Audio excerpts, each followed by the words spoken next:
Alhamdulillah ayaku bagja kabina-bina tepang dina mangsa anu taya pisan kuciwa hartosna urang riung mungpulung teh dina tetep ngawedalan tali silaturahmi kalayan urang salawasna miara uhwa sangkan urang teu tijalike sangkan urang teu macike salawasna urang bakal tiasa nyumponan kana syariat Islam. Hakikatna urang kadat nu maha kawasa Allah azza wa jalla syariat nama urang antara manusia sareng manusia silih hargaan silih ajenan bere maweh biasa nulung mah geus biasana pisan meureun nulung butuh nalang susah teh kapanan eta bagian urang. Nah nu mawi dina sonten dina enjing dina siang urang salawasna munajat ka zat nu maha kawasa sangkan urang salawasna aya dina pangjaring pangriksa mantena. Mangga ayeuna nu kepoh waktosna midangkeun carita nu katunda kamari neraskeun si Rawing Kiwari. Dar, Rawing, urang teraskeun deui kumaha ieu, Prung?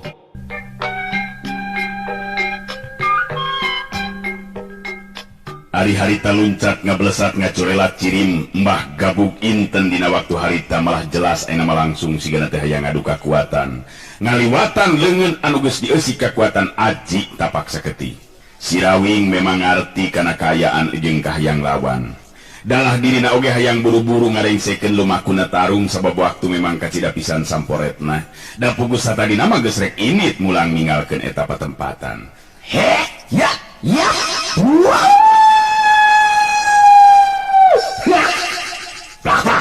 Dua leungeun harita patarema grep-grep.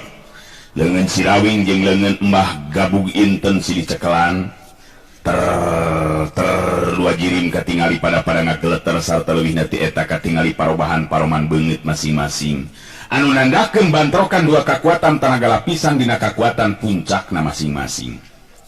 Geteran dua leungeun beuki lila beuki kuat belesak dua suku si Rawing nya kitu di suku Mbah Gabug Inten pada ngabelesek kana jero taneuh anu sok padahal taneuh garing jeung teas tapi pangaruh tina dorongan kakuatan nu bantrok ngajadikeun dua suku anu keur ijen babesen lir upama nu jadi berat ngaleuwihan ti biasa. Ya. Ya.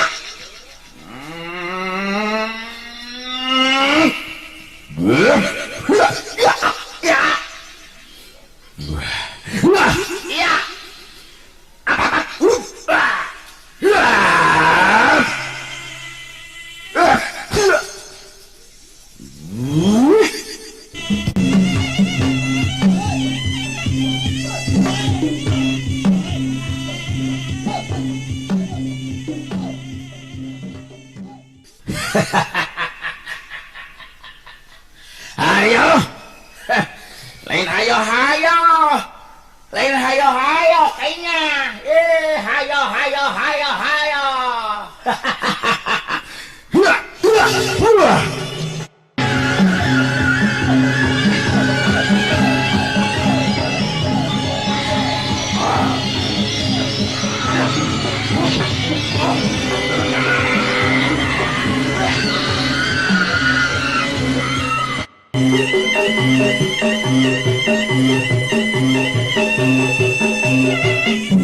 Harita Mbah Gabug Inten jeung nguras kakuatan tenaga batina geusan hayang neken kana kakuatan lawan.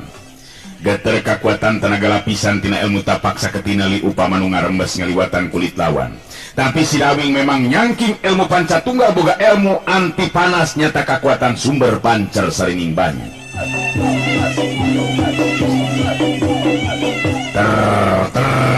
Beuki lila jirim nu keur silih uji pangarti teh beuki ngageleter kuat.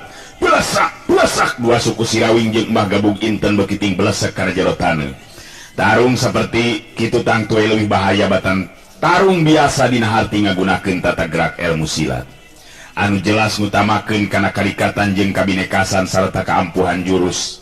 Tarung saperti nu dilakukeun ayeuna ku si Rawing jeung Mbah Gabug Inten mangrupa jalan akhir atawa tarung puncak anu ngan ukur bisa dilakukeun ku jago-jago nu geus tepi kana tahapan ajen pangarti nu geus saret asak sarta nyangking manjing luar ujung jerona. Si Banteng Mulung oge ngarti kana kayaan anu keur lumangsung dina waktu harita. dirina teu wani cumarita ngan ukur ngabandungan dibarengan ku hate nu kaketegan. Sedengkeun Untari katingali ngadeukeutan kalebah si Banteng Wulung dibarengan ku paneuteuk anu ngandung kaselempangan. Nageringan eta nu tarung teh bet kitu Kang Banteng. Bet kakara abdi maningali nu tarung sapertos ayeuna kitu mah. Oh, ngentong ngaget-ngaget Nyai. Kang ngawing-ngawing memang ngekeh narung ngagunakeun nganguatan danaga lapisan. Ngieu tarung memang leuwih bahaya Nyai.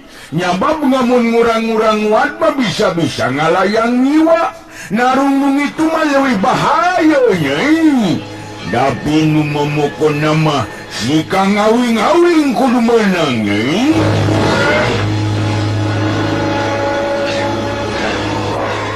Aku mah atuh pami ayeuna dibantu ditulungan ku salira Kang Banteng.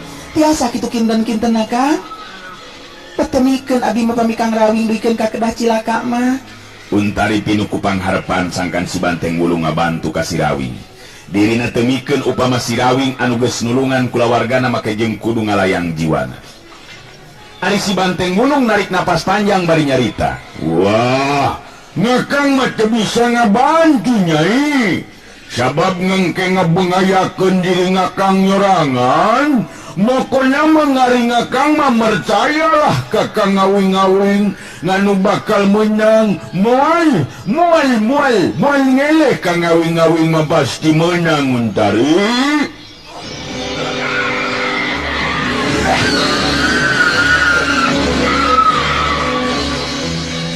Si Banteng Wulung pinuku kayakinan sanajan katingali ayeuna memang si Rawing mataknya lempangkeun hatena.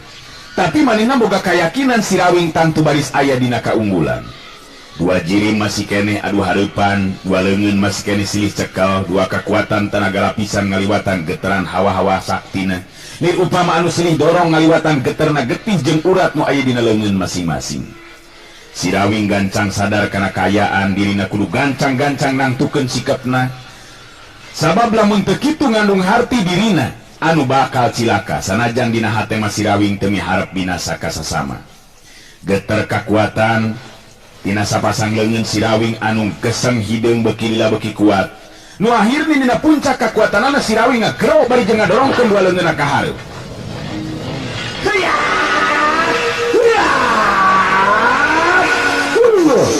Jengkang koyang kebut lembah gabug inten jirimna harita katingali ngajengkang ka tukang bari ngalayang ngoloyang anu saterusna ngakedebuk kana lemah. Waduh! Mbah gabug inten ngagero panjang kala salir upama nu dibantingkeun ku kakuatan ilmu kacidarosana.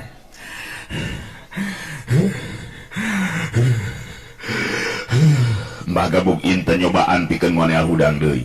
Tapi karasa tina jero dadana aya nu nyurungkuy teu bisa ditahan, anu saterusna Mbah gabug inten langsung mutahkeun getih hirup lalambaran tanda tatu di jero anu parna kabida-bina. Si Rawing katingali harita narik dua sukuna nu mebas kana lemah, nyusut getih anu mapai sela-sela bibirna.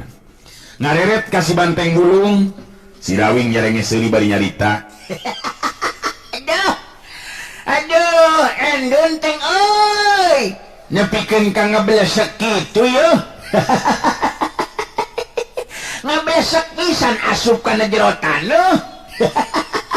Kapaksa we kudu ditumbah ngudu geus ngablesek kieu mah yeuh.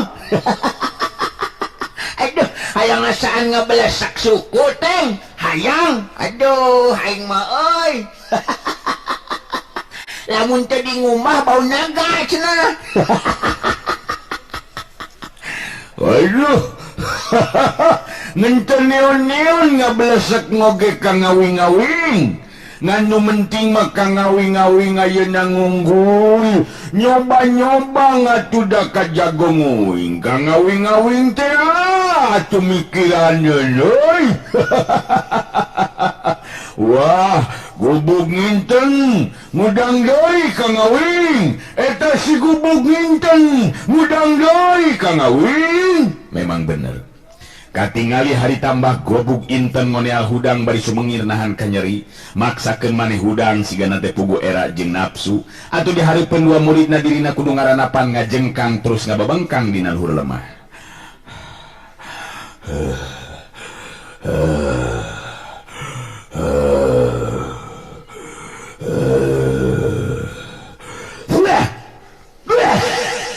Mbah Gabug inten nyiduhan sageti atau nyiduhkeun sageti dina sumutna sababaraha kali. Subala jeung Sujali nyalampeurkeun ka guruna Subala nu pangheulana nyarita. Waduh. Nah kieu geuningan Ki Guru. Cekuing oge nu ngaran Sirawing mah memang boga ilmu setan Ki Guru. Leuwih hade ayeuna mah urang mulang pikeun ninggalkeun ieu patempatan Ki. Kasalamatan jiwa leuwih ti sagala-galana Ki Guru. Mundelik jeung ngaburileng eta sapasang panon Mbah Gantu Gabug inten ka Subala jeung Subut Sujali. Nyarita sorana robah semu peurak ngagambarkeun kaayaan anu keur nyandangan ka nyeri. Da puguh memang Mbah Gantung Gabug inten teh tatu di jero. Cacak lamun Mbah Gabug inten mah harita kaanggap kuat. Lamun lain bah geus tangtu teuing kumaha jadina. Montong ngabacot aya sia kana karep. Tong ngabacot ka mana karep sia. Ulah nyarita nu lain-lain bala. Kabeleuh si aing memang eueuh deui kajabat ti lamun geus rubuh terus nyo minta ampun ha. Atawa lunta kamu ninggalkeun pakalangan. Pikeun dewek leuwih suka keneh pae deuleuh. Coba-coba deui ayeuna aing bakal maju deui. Lengkah-lengkah suku Mbah Gabug inten katingali geus jajarig jegan kurang kaseimbangan. Subala jeung Sujali harita salempang ku kayan jadi guruna. Sok sieun nepikeun ka hanteuna di eta patempatan. Ulah maksakeun Ki Guru. Ulah maksakeun. Bahaya Sirawing memang jago pilih tanding anu kudu diaku ku urang kapunjulan ilmu jeung kahebatan pangartina Ki Guru. Leuwih hade urang balik ayeuna mah Ki Guru. Nya Ki Guru urang balik we. Subala jeung Sujali keukeuh ngajakan balik di ka guruna. Dewek geus janji deui leuwih hade aing eureun jadi jelema tibatan teu mampu pikeun ngelehkeun anu ngaran Sirawing.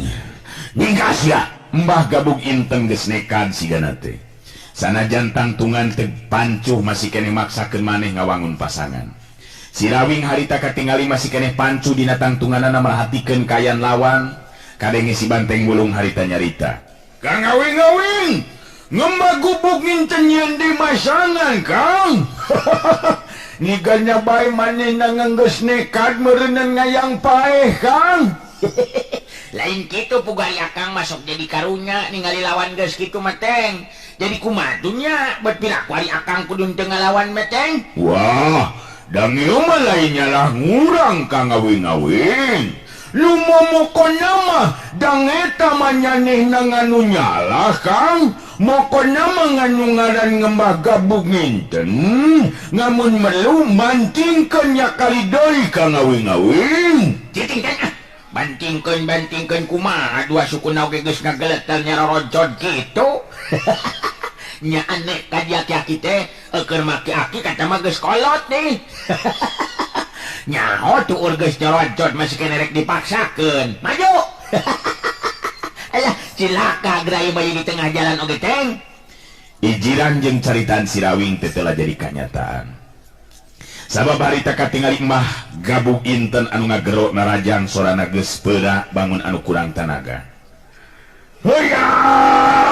Muda sia! Tulilah kajeng! Mbah Gabug inten harita nu maju narajang. Harita pisan Mbah Gabug inten maju narajang teh kandeg awakna tengah di tengah jalan. Sabab kira-kira dua lengkah ti hareupeun Sirawing Mbah Gabug inten terus ngagedebut trubuh nyungkurna kuban jarig jeug. Salonton, kebut we.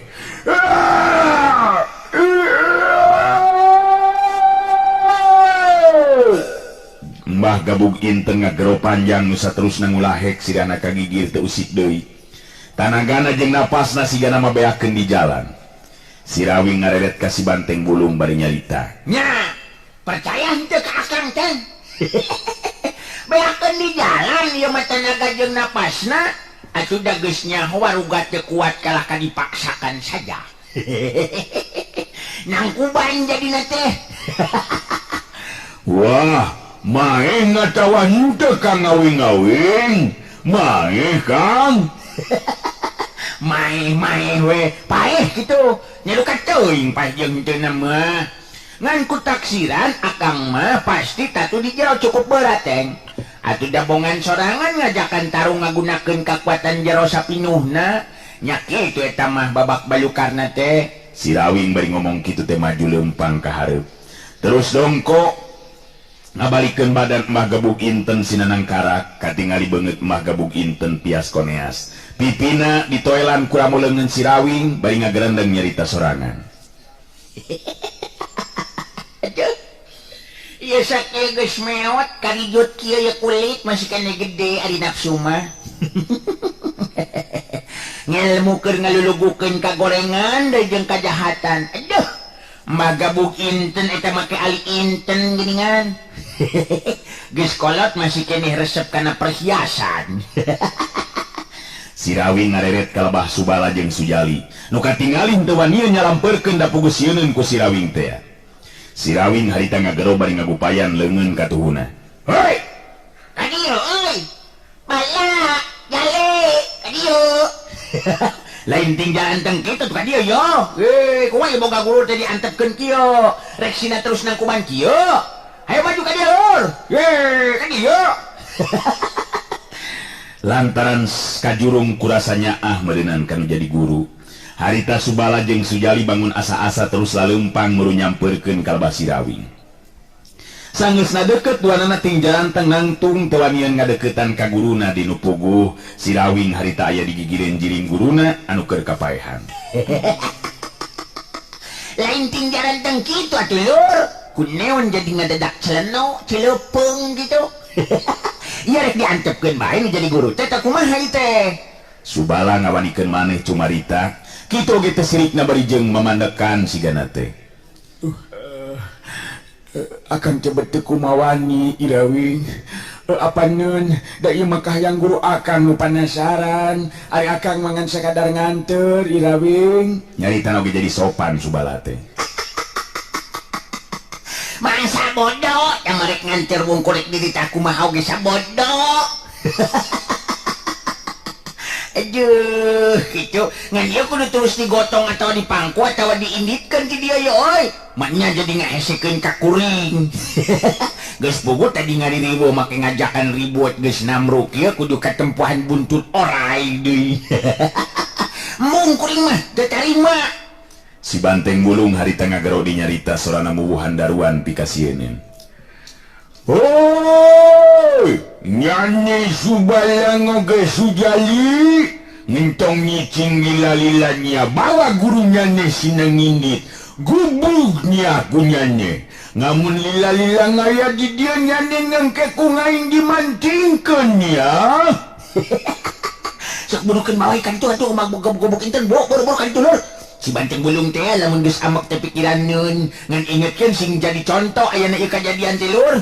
Eureunnan laku lampah nun teu merenah. Sabab sanajan luhur ilmu jemar pangabisa bisa ngapung luhur ngapak mega paribasana, tapi lamun pangarti salah ngalarapkeunna, engke bakal datang mangkarma.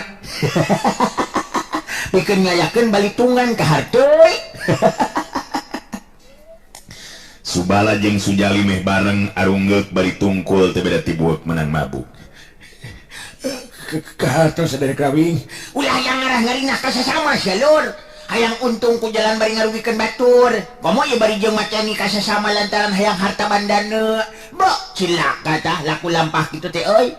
Ingetkeun, panggih deui jeung kuring.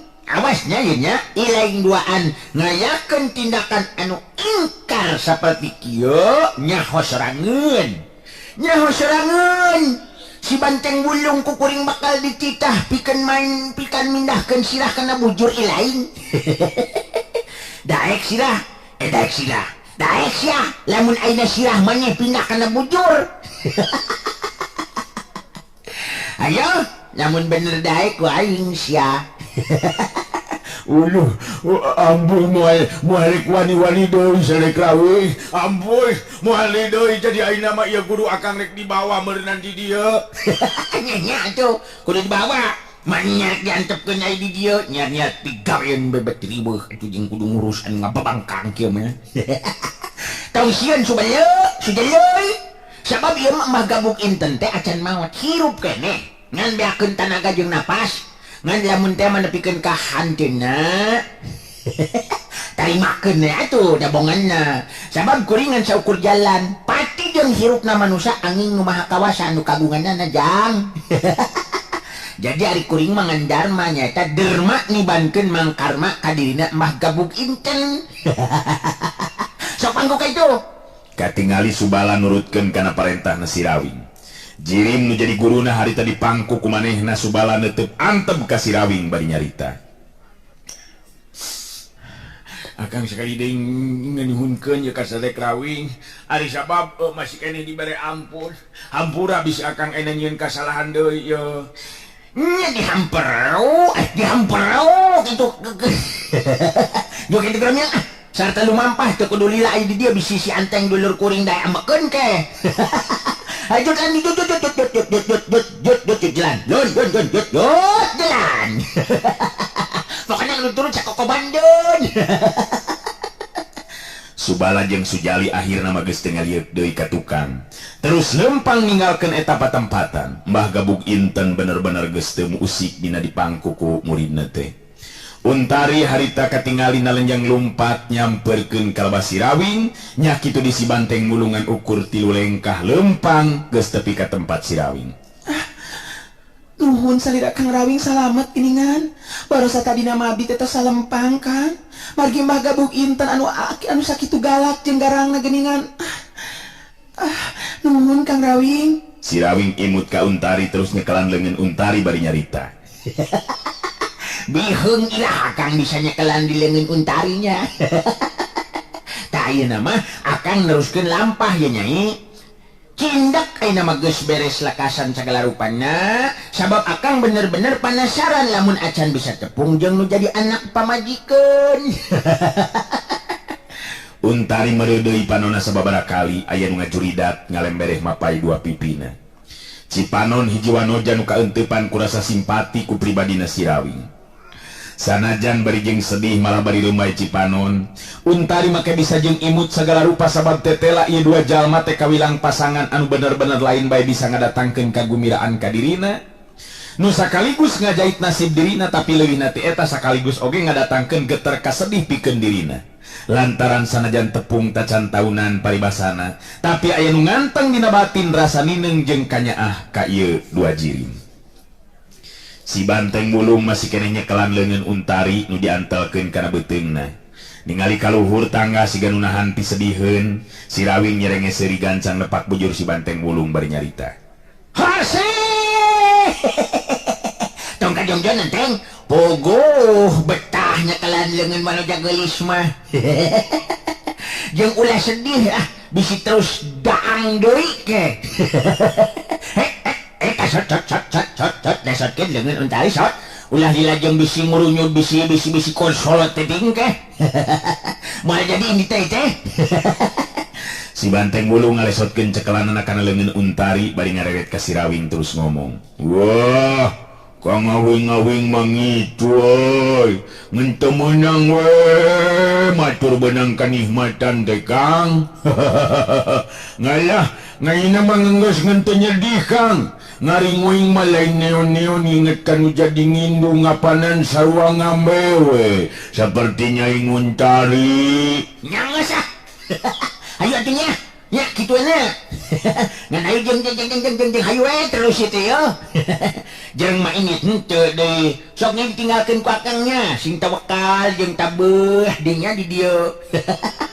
Hayu teh Si Rawing jeung si banteng mulung katingal heri teges pada lumaku. Lempang ninggalkeun buruan imah. Untari ngajanteng nangtung bari neuteup ka lebah tonggongna si Rawing. Hatena ngagleter terus disambat jeroning hate. Tut asa kakara aing tepung jeung jalma seperti Kang Rawing. Bener-bener nulunganana teh eueuh pangarahan naon-naon. Bagja sigana lamun aing boga salaki seperti Kang Rawing. Padahal lamun nya Kang Rawing miharep diri aing pikeun maturan hirupna, sanajan di 2 paribasana pikeun diri aing marela jeung suka. Sabab berarasaan teh susah neangan pribadi seperti Kang Rawing. Sanajan nya tepung tacan lila tapi ngaran Kang Rawing bet napak dina hate. Hiji ngaran anu bakal tetep mapaesan taman hate aing. Wilujeng angkat Kang Rawing. Salira gambaran hiji lalaki sajati nu pinuh tanggung jawab jeung kanyaah ka kulawarga jeung sasama insan. Kang Rawing, pileleuyan. mugawan ke abdi gaduh salaki teh salaki anu saperti Kang Rawing. Untari terus netep dua jirim napikeun Kang ngaralasna ti lebah pudunan jalan pilemburan bet aya menyereset dina hatena Cipanon jadi beki kerap keluar masihan dua pipina wanci pasosore parang Untari keur ngahuapan anu jadi indungna anu geus bisa hudang sarta naon teh sadar deui ayeuna mah beungeutna oge alus deui malah hegar deui malah tanaga jeung kasadaranna oge geus pulih Untari ngerasa kaget. Ari sabab ngadenge anu pupuntenan kaketrokana Panto Imah lalaunan anu jelas sora awewe kajurung kurasa panasaran Untari harita terus bulu ka hareup sarta mukakeun Panto Imah bereh teh di luar anu ngajanteng nangtung jirim awewe ngora sanajan nya bajuna kucel sarta meungeutna oge ngagambarkeun kanyeri jeung kasedih tapi keuritan kagelisanana mah masih keneh aya ngalangkang. Bade kasahanya bade nepangan abdi saha ece teh. Untari nanya eta awewe ngora teh neuteup ka Untari bari nyarita lalaunan bangun geus eueuh tanagaan. Miring leureuh di dieu ece beakeun tanaga. Muntang pageuh kan lebah kusen Panto Imah tapi awakna terus ngarumpuyuk eta jirim awewe ngora teh anu saterusna rubuh kagigir dina kaayaan teu inget di bumi alam. Atuh puguh we Untari jadi kaget jeung tagibura hatena lantaran bakat ku gempeur ngadadak tanaga jadi bedas eta awewe nu kapiuhan teh terus dipangku dibawa ka jero imah. Untari memang tacanyaho malah upama nyahoeun ka eta awewe anu memang sanajan geus lain wanoja tapi jelas masih keneh ngagambarkeun kagelisanana teh nyatana Saraswati. Tangtu kaget atoh bungah jeung hanjelu sabab salakina Saraswati tacan mangkuk sabaralilana aya di dinya. Ngan Untari memang moal nyahoeun upama nu harita ditulungan sarta dipernahkeun di jero enggon teh nyatana Saraswati. Da puguh kaayaan Saraswati anu memang keur dina kaayaan teu inget di bumi alam. Waktosna geuningan parantos teh nyekapan atuh cag urang cekapkeun dugi ka dewe heula tu acara dongeng kiwari neraskeun cariyos Si Rawing Kiwari garapan Wakepoh Kiwari hatur nuhun permios.